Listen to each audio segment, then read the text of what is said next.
लद्दाख में पड़ोसी देश के साथ तनाव के हालात तो मई की शुरुआत से ही बने हुए थे, लेकिन 15 जून को पड़ोसी देश की हिमाकत के बाद ये और भी तल्ख हो गए। दोनों देशों के जवान आमने सामने आ गए। इसी बीच आज एक बार फिर केंद्र शासित प्रदेश उस वक्त सुर्खियों में छा गया जब प्रधानमंत्री नरेंद्र मोदी अचानक लेह पहुंच गए। इस दौरान उन्होंने पड़ोसी देश को कड़ा संदेश भी दिया। लद्दाख में पड़ोसी देश के साथ जारी तनातनी के बीच हालात का जायजा लेने आज केंद्रीय मंत्री राजनाथ सिंह को लद्दाख जाना था, लेकिन ऐन मौके पर उनका ये दौरा रद्द हो गया। इससे भी ज्यादा हैरान लोग उस वक्त हुए जब अचानक प्रधानमंत्री मोदी खुद लेह पहुंच गए। आज पीएम मोदी सुबह लेह पहुंचे। पीएम मोदी का ये दौरा अचानक तय हुआ था, जिससे हर कोई चौंक गया। पीएम मोदी के साथ इस दौरान सीडीएस बिपिन रावत भी मौजूद रहे।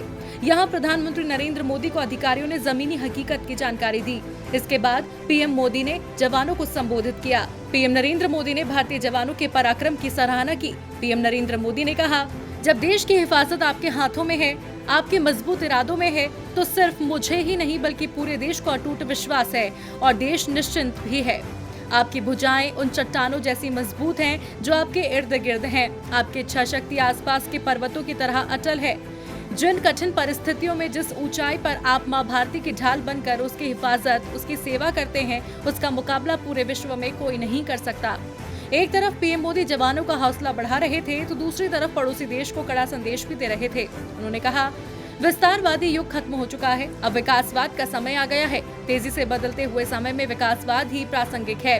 विकासवाद के लिए अवसर है और विकासवाद ही भविष्य का आधार है। बीती शताब्दियों में विस्तारवाद ने ही मानवता का सबसे ज्यादा अहित किया। विस्तारवाद की जिद जब किसी पर सवार हो जाए तो उसने हमेशा विश्व शांति के सामने मुश्किल पैदा की है।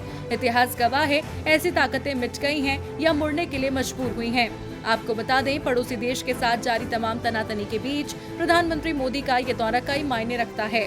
पीएम के संदेश के बाद पड़ोसी देश ने कहा, दोनों देशों के बीच स्थिति नाजुक चल रही है। ऐसे में दोनों देशों को ऐसे कदमों से बचना चाहिए जिससे कि बात और बिगड़े। अब देखना है ये तनाव कब और कहां जाकर खत्म होता है। डीवी लाइव की रिपोर्ट।